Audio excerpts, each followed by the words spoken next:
Assalamualaikum warahmatullahi wabarakatuh.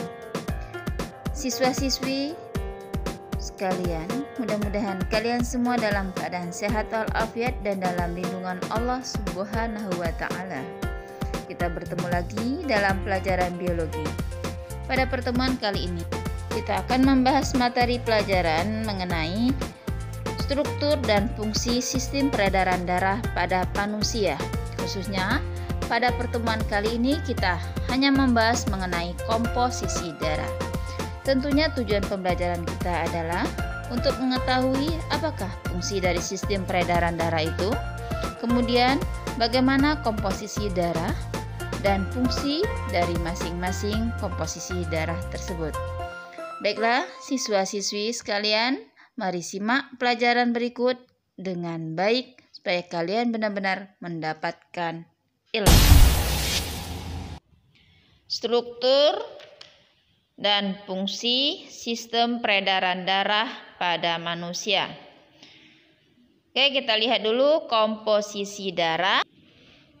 Sebelum kita lihat apa saja komposisi darah, kita lihat dulu fungsi dari sistem peredaran darah. Yaitu yang pertama, mengatur suhu tubuh melalui aliran darah. Selanjutnya, mengangkut zat makanan dan zat sisa hasil metabolisme. Kemudian yang ketiga, mencegah hilangnya darah melalui mekanisme pembekuan darah. Selanjutnya, mengangkut zat buangan dan substansi beracun menuju hati untuk dinetralkan. Berikutnya, mengangkut zat buangan dan substansi beracun menuju ginjal untuk dikeluarkan dari tubuh. Dan keenam, melindungi tubuh dari bakteri dan virus dengan mensirkulasikan antibodi dan sel darah putih. Dan terakhir, mendistribusikan hormon dari kelenjar dan organ yang memproduksinya ke sel-sel tubuh yang membutuhkan. Sekarang kita lihat komponen penyusun darah. Volume darah manusia kurang lebih 8% dari total berat badan manusia, yaitu sekitar 4,5 sampai 5,5 liter. Darah tersusun atas 55% plasma darah dan 45% sel-sel darah. Sekarang kita lihat plasma darah. Plasma darah terdiri atas 90% air dan 10% sisanya zat-zat yang terlarut di dalamnya. Kandungan plasma darah beserta fungsinya kita bahas sebagai berikut. Yang pertama, air berfungsi sebagai pelarut zat-zat lain. Selanjutnya, protein yang terdiri dari albumin untuk mempertahankan keseimbangan air dalam darah dan jaringan serta volume darah. Kemudian globulin yaitu alfa, beta, dan gamma yang membentuk antibodi untuk kekebalan tubuh. Selanjutnya, fibrinogen berperan dalam proses penggumpalan darah. Selanjutnya, presipitin untuk mengendapkan antigen. Kemudian, lisin menghancurkan atau memecah antigen. Selanjutnya, antitoksin untuk menetralkan racun, dan opimisin memacu sifat fagosit pada leukosit. Itu tadi yang protein. Kemudian Kandungan berikutnya adalah garam-garam atau ion-ion seperti natrium, kalium, kalsium, magnesium, klorida, dan bikarbonat yang berfungsi menyeimbangkan tekanan osmosis, mempertahankan pH atau buffer, fungsi saraf dan otot, serta mengatur permeabilitas membran sel. Kandungan berikutnya adalah nutrisi, yaitu glukosa, asam amino, dan asam lemak yang digunakan oleh sel, makanan cadangan, ataupun diuraikan.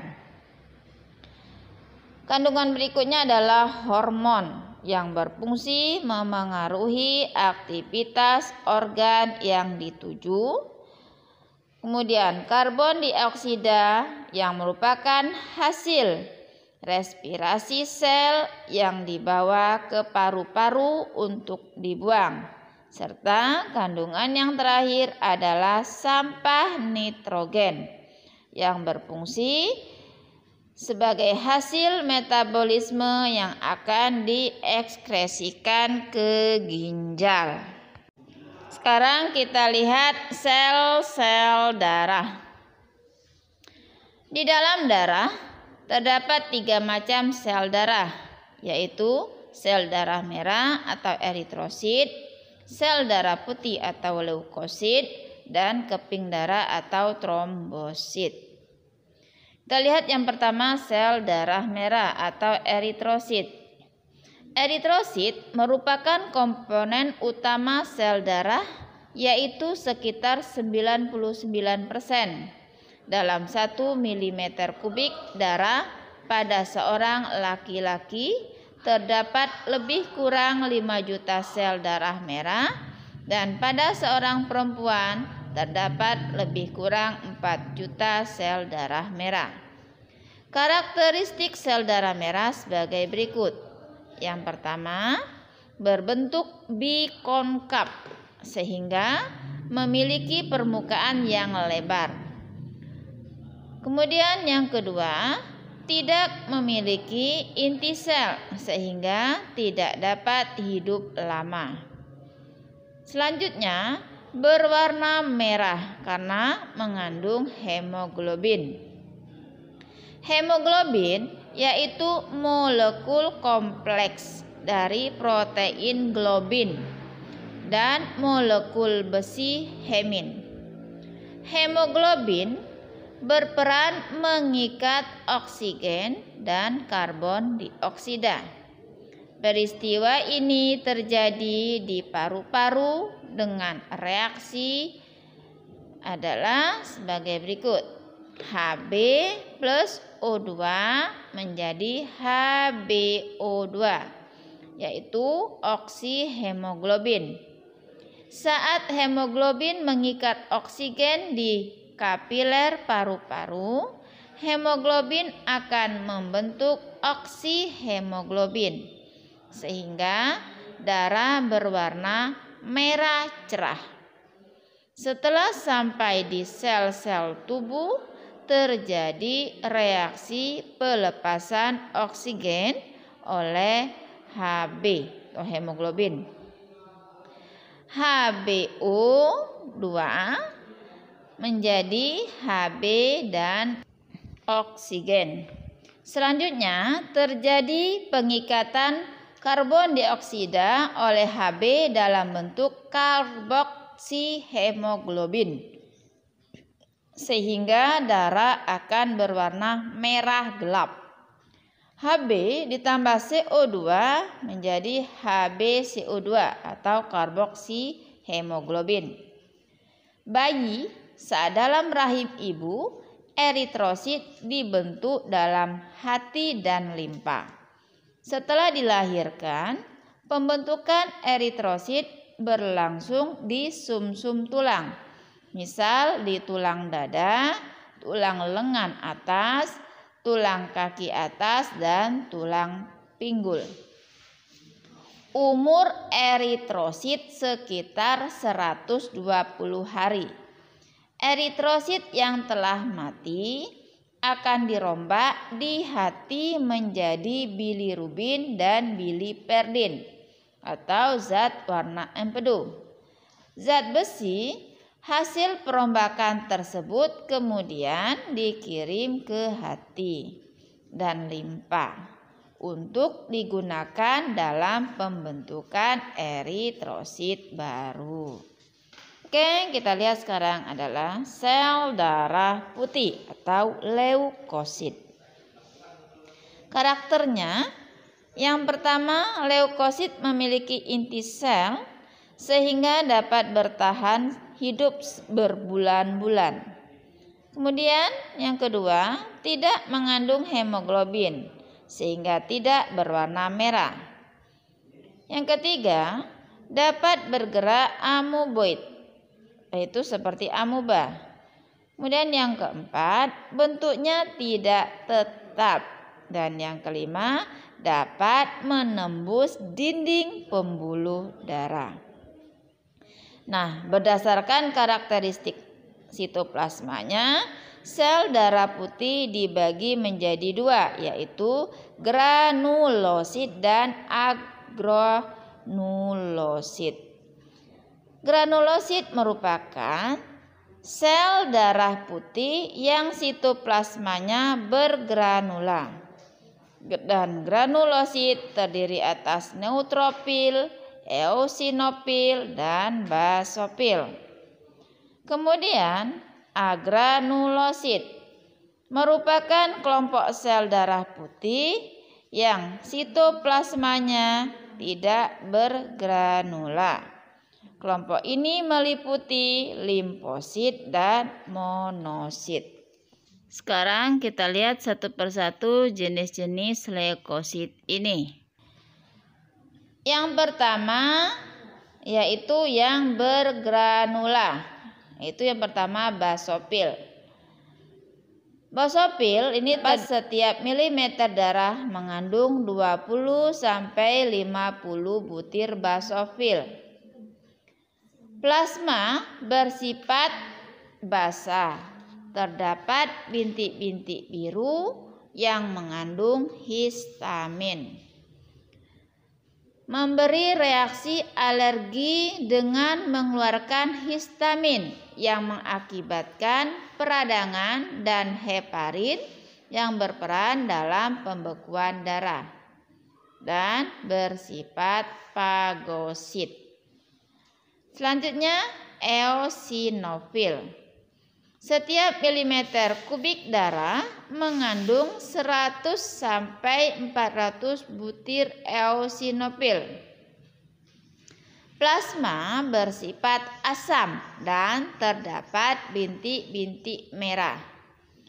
Berperan dalam pertahanan terhadap parasit dan bersifat fagosit.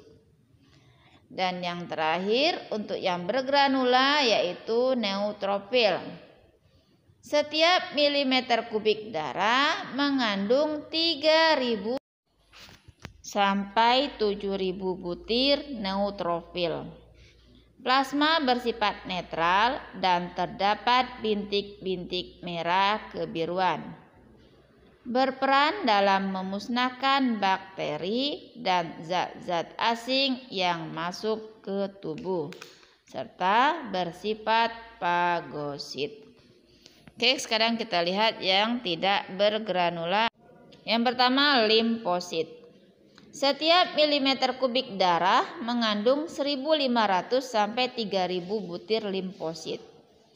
Tidak dapat bergerak bebas dan dapat membentuk zat antibodi. Berperan dalam pertahanan terhadap serangan mikroorganisme seperti virus, makromolekul asing, dan sel-sel kanker. Dan terakhir, monosit.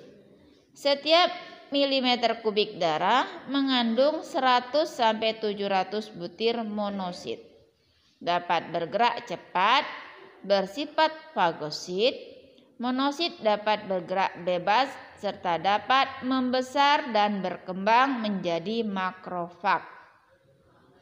Makrofag merupakan sel fagositik terbesar dan berumur panjang dan berperan menjaga kekebalan tubuh dari infeksi.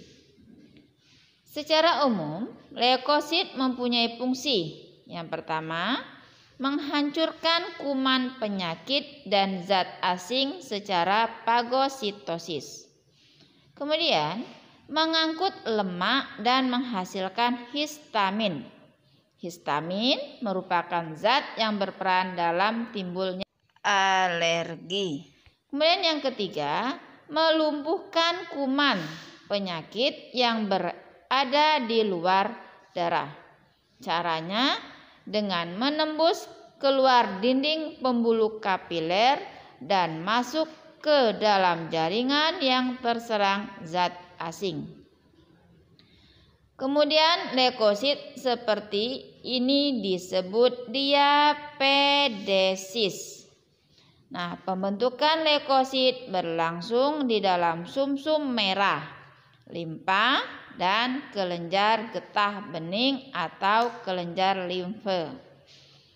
Di dalam tubuh, jumlah leukosit sekitar 7.000 sel per milimeter kubik darah. Jumlah tersebut dapat meningkat dan menurun.